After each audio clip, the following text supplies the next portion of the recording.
Olá, seja bem-vindo ao Café Filosófico.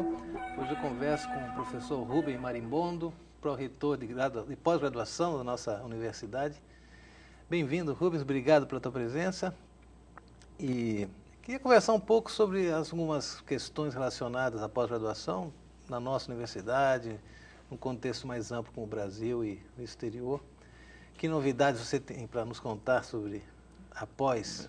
Eu é que agradeço o convite, é a segunda vez que eu venho aqui, né? Apesar de não entender nada de filosofia, né? Li um pouquinho de Kant, sei o que é metafísica, mas nada além disso, né? Nós, o ano que vem, vamos fazer 40 anos que a pós-graduação foi instalada no estado do Rio Grande do Norte. E claro que o responsável por isso é a nossa universidade, né? Nós partimos de uma universidade muito técnica e passamos a ser, ao longo dos anos, né, com a introdução da pós-graduação, com a introdução do método científico, a ser uma universidade mais científica e globalizada, né? Hoje nós temos 90 programas de pós-graduação em funcionamento. Na UFRN. Na UFRN. Formamos doutores em 41 cursos diferentes. O ano passado foram quase 400 teses de doutorado defendidas e mais de 1.100 dissertações de mestrado, que são recursos humanos e, mais do que isso, né, é conhecimento que está sendo gerado a partir do Rio Grande do Norte em praticamente todas as áreas de conhecimento. Do conhecimento. E, com certeza, isso tem um impacto muito grande no próprio desenvolvimento do Estado, né? Bom, você falou 40 anos porque a referência é a criação de um programa de primeiro programa de pós-graduação, que foi o de odontologia preventiva e social, que hoje é chamado de Programa de Pós-Graduação em Saúde Coletiva, mas funciona lá no Departamento de Odontologia. Foi o primeiro programa. Quando no Brasil, isso não está muito distante da realidade brasileira, da criação do programa, do sistema de pós-graduação, né? O parecer Sucupira é da década de 60, né? Que foi o parecer que deu origem à plataforma Sucupira, mas foi o parecer que regulamentou o sistema de pós-graduação no Brasil. Então, naquela época, o professor Newton Sucupira, um alagoano, mas era professor da UFRJ, ele escreveu, porque não tinha regulamentação nenhuma, né? Eu escutei falar que na UFRN tinha um argentino chamado professor Oscar lá na filosofia. Eu vinha aqui e dizia, eu quero fazer doutorado com você. Eu ficava um tempo com você e depois alguém tinha que dar algum diploma, né? E o parecer, ele meio que regulamentou isso, olhando a legislação brasileira como deveria ser. Aí foi o que surgiu a necessidade do idioma estrangeiro, a necessidade de um orientador, um mestrado acadêmico, o doutorado acadêmico. Ele já mencionava lá o mestrado profissional e o doutorado profissional, né? As habilidades que um mestre, que um doutor deve ter, e aí é que a gente precisa ter muita clareza, né? Que na pós-graduação nós precisamos de amadurecimento. Não é razoável você formar um doutor em 2 anos, um doutor em 1 ano e meio, e achar que você formou bem alguém. Também não é razoável você demorar 10 anos, né? Eu digo sempre que você termina o doutorado em média com 4 anos, mas para você ser efetivamente doutor, você demora mais uns 3 ou 4 anos atuando. Você vai ter que escrever seu primeiro projeto de pesquisa, você vai ter que orientar os seus primeiros alunos, né? Você vai ter que responder e agir como doutor. Isso leva, né, alguns cabelos grandes, alguns Você tocou um ponto importante, né? porque você está remetendo a 40 anos de história, ou talvez até um pouco mais, né? 50 e pouco, se quiser pensar, desde o Sucupira, né? Mas parece que até quando se forma isso, quando se funda esse sistema, já havia uma clara noção de que a formação de uma comunidade científica, de um corpo acadêmico de excelência, levaria tempo, e tempo que se conta em décadas, né? Eu me pergunto se hoje, por exemplo, comemorando esses 40 anos aqui na nossa instituição... o ano que vem, né? 40 anos no ano que vem. Ano que vem. 60 anos de UFRN, 40 anos de pós-graduação. Então, aproveitando esse momento, né, se haveria então uma consciência, digamos assim, um estudo que nos indique, além dos números, né? Porque os números são realmente grandiosos. Eu mesmo, quando eu comecei a estudar, não existia... Quando eu entrei no curso de filosofia, começava o mestrado na UFRJ. você ter uma ideia, eu estou falando da década de 80, né? Então, como tudo isso foi se reproduzindo nas últimas décadas, né? Porque hoje temos centenas de cursos, né? Você acha que esse grau de amadurecimento, que você estava indicando alguns pontos, você acha que isso já está sendo atingido em algumas áreas, provavelmente, né? Sim, né? Mas eu acho que a gente, na pós-graduação, sempre precisa amadurecer mais, né? Você sempre vai galgar um conceito maior. A filosofia tinha um mestrado e um doutorado. A filosofia foi criada aqui, né? Não sei, da década de 80, né? O departamento. 79, me parece. Aí vieram alguns professores de fora, né? Começou a formar graduação, depois a gente começou a montar o mestrado, e só o ano passado é quem teve o doutorado só da UFRN, né? Nós tínhamos uma rede. Então nós saímos de quase nada e começamos a formar bons doutores. Que quando a gente olha para trás, vê que esses doutores estão inseridos no mercado de trabalho, né? O que seria da filosofia do Rio Grande do Norte se nós não tivéssemos a UFRN aqui aplicando, né, ajudando a desenvolver? O que seria da UFRN também sem a área de Eu não sei, por exemplo, filosofia, caso sabe? se você tem um levantamento, não só na filosofia, eu acho que eu tenho uma ideia, que você fala assim, nossos alunos, né, os egressos, estão ocupando seus lugares e tal. Tem alguma referência por parte da pós-graduação, ou essa perspectiva de entender assim, esses egressos, né, na pós-graduação, onde estão nossos autores? Né? Olha, nós fizemos um levantamento de 2012 para cá, né? Preciso, né? Ou seja, perguntando a cada orientador onde é que estão os seus alunos, o nome deles é esse, né? Na realidade, de 2012 até 2016, a gente terminou no ano, ainda estou trabalhando um pouquinho os números, né? Mas eu diria que mais de 90% desses doutores estão inseridos no mercado de trabalho, sejam e atuando na área, né, em que se formaram, sejam como professores, sejam como pesquisadores, até na indústria, na educação básica, na saúde, né, aqueles oriundos da área de saúde, né? Eu não sei ainda com precisão qual é o tempo médio que leva, né, para que ele termine um doutorado e seja inserido no mercado de trabalho. Mas isso também depende de fatores externos, né? Depende da economia, depende da oferta, depende de uma série de outras questões. Mas se a gente olhar as grandes empresas do Rio Grande do Norte, né, todas elas têm mestres e doutores formados na universidade, né? Eu acho que isso faz uma diferença. Se a gente olha o Nordeste, tem mestres e doutores formados na UFRN que estão atuando em outros estados e até fora do Brasil. Agora, pós-graduação, além do nosso campus aqui, também tem alguma coisa lá no SERES? Temos, no interior, nós instalamos no ano passado 2 programas, o de saúde coletiva, lá na Facisa, em Santa Cruz, e o de ciências da reabilitação. Começamos o ensino de geografia em Caicó e temos a unidade do Prof. Letras em Currais Novos já há mais tempo. E o ano passado, na escola Multicamping de Ciências Médicas, foi instalado o mestrado profissional. Então, a Escola de Ciências Médicas lá em Caicó, Currais Novos e Santa Cruz, né, ela funciona nos 3 campos, ela já oferta graduação, residência multiprofissional, residência médica e mestrado profissional.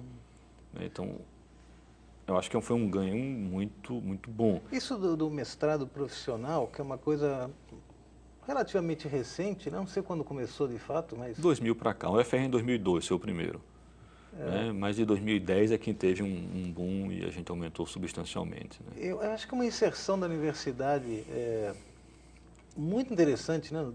Na área de formação de quadros e professores, que já são professores, né? Não apenas dos mestrados profissionais de ensino, né?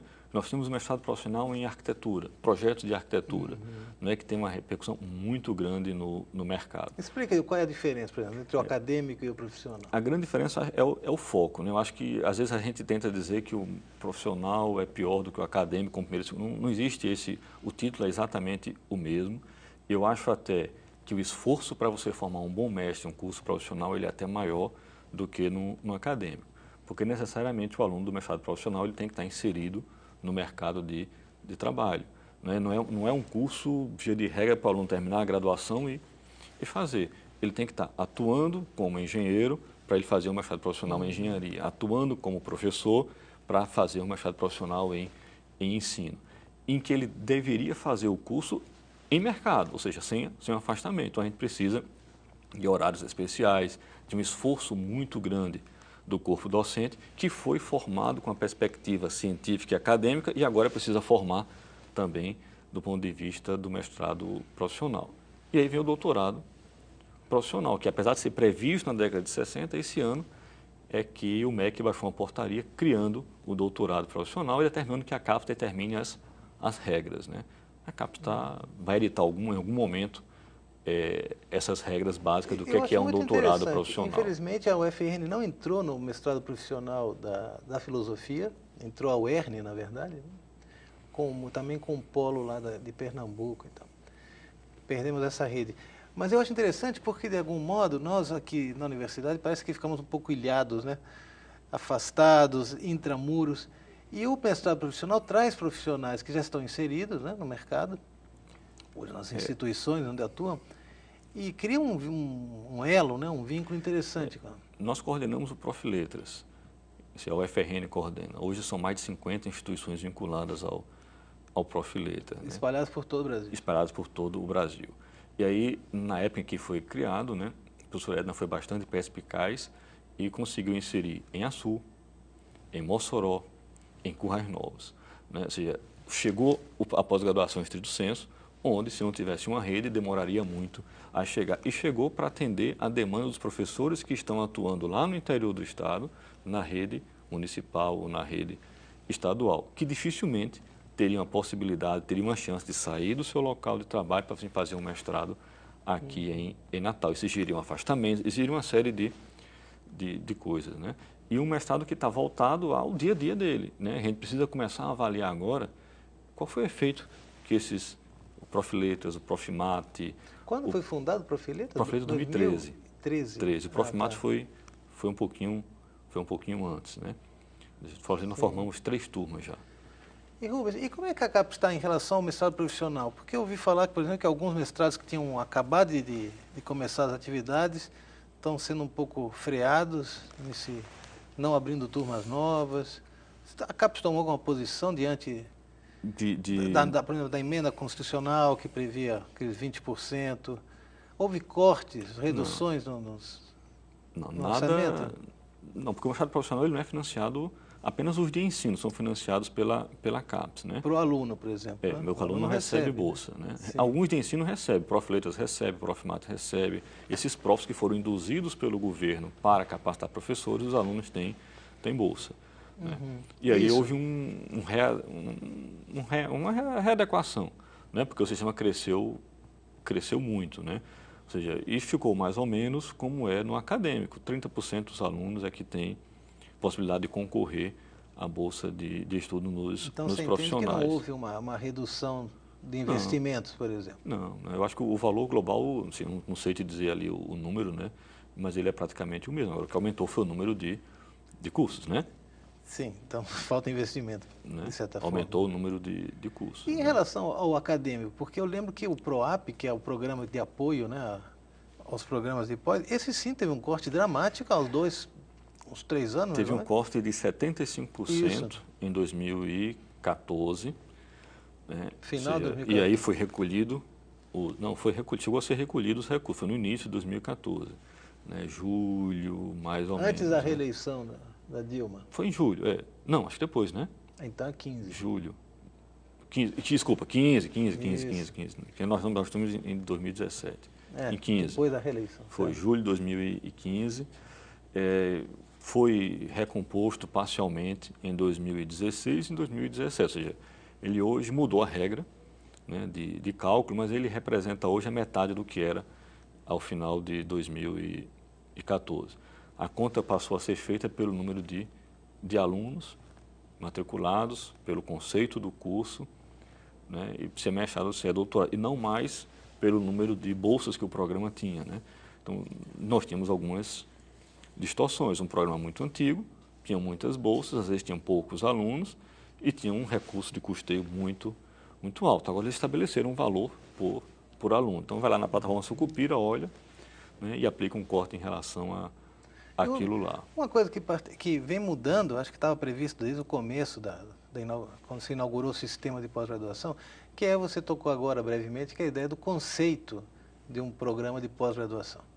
Explica como é que funciona isso, porque é uma coisa meio misteriosa, né? Como é que se alcança esses critérios? E se muitas vezes o critério regional pode acabar fechando caminhos, né? Ou impedindo o desenvolvimento de programas, por exemplo, regiões norte, nordeste? Não, o regional eu acho que não, acho que pelo contrário, né? A FAPESP é uma indicação não, clara sim, de sim, que... o financiamento, né? porque está ligado ao conceito também, né? Não dá para a gente comparar o financiamento da FAPESP, na realidade, Eu até não é me nem com a assusto quando FAPERN. você fala isso, não dá para comparar mesmo. Né? Não é nem com a FAPERN, é com nenhuma outra agência, nenhuma outra fundação do Estado, né? Ou seja, o valor que a FAPESP historicamente... E a FAPERN, por exemplo, aqui? A FAPERN investe muito pouco, né? Mas não está muito diferente dos outros estados e mais ou menos o mesmo porte, né? Tá.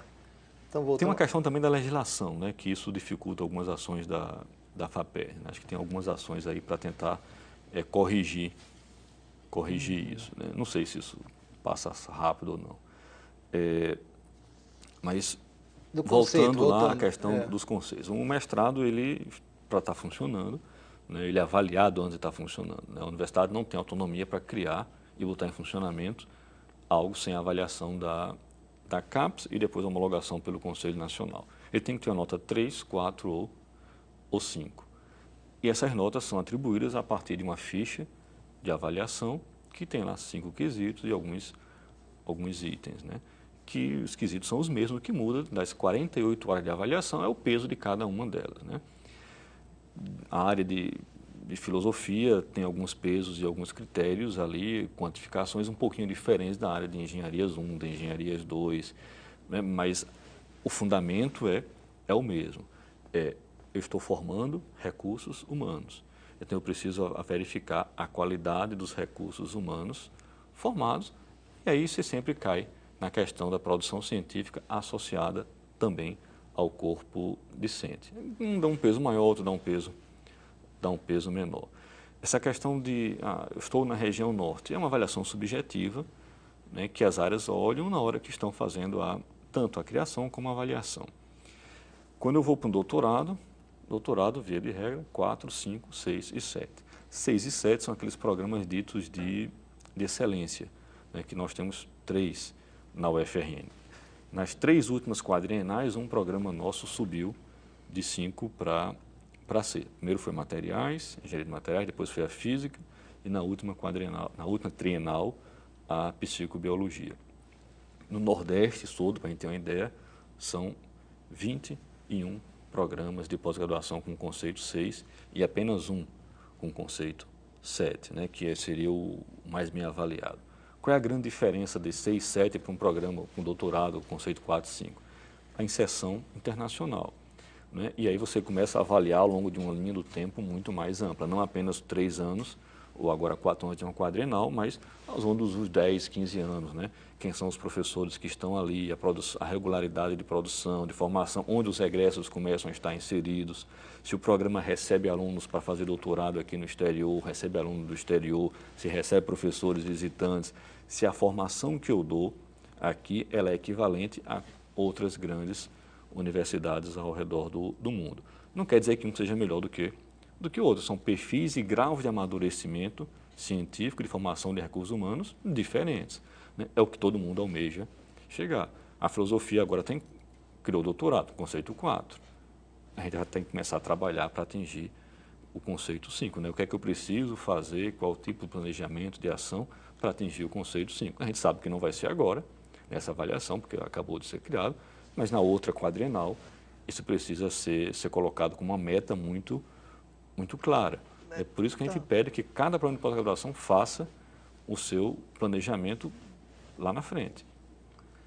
Eu entendo. Agora, assim, o que eu perguntava é que, de certa forma, é uma utopia ou uma ideia muito equivocada acreditar que todos os programas não vai podem alcançar um grau de excelência. Não vai. Até porque isso é comparativo. Eu estou sempre comparando, né? Então, alguns vão crescendo e outros vão... Eu ficar com o mesmo conceito numa avaliação trienal para outra já significa dizer que eu melhorei. Né? Porque não é uma métrica fixa, né? Ela é dinâmica, ela vai mexendo de acordo com a média, de acordo com os resultados de cada área. Eu acompanhei, por exemplo, fui coordenador da nossa pós-graduação no começo, né? Há muito tempo atrás. No começo do século. E também coordenei a rede, o programa integrado com Pernambuco e a Paraíba. E o que a gente percebia é que muitas vezes os critérios de avaliação, a cada 3 anos, né? Você aparecia num quesito, por exemplo, muito bom, num ano, e na próxima avaliação isso caía para bom, por exemplo. Então, quando você tentava cobrir uma coisa aqui, a outra já não dava certo.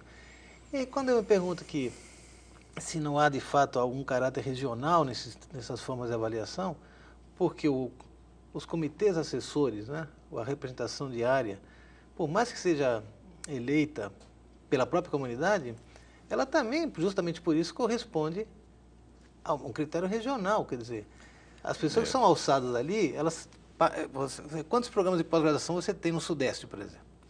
Muito mais do que no Nordeste, né? Ou na região Norte. Sem dúvida. Portanto, isso também vai ter um peso importante na hora de determinar critérios, né? Mais ou menos, né? Da última avaliação trienal para cá, né, acho que mudou um pouquinho.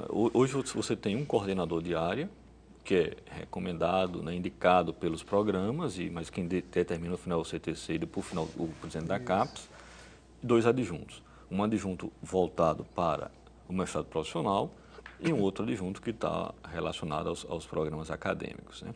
Para cada avaliação, seja avaliar a APCN, refazer qualis, analisar recursos de APCN, você monta equipes diferentes.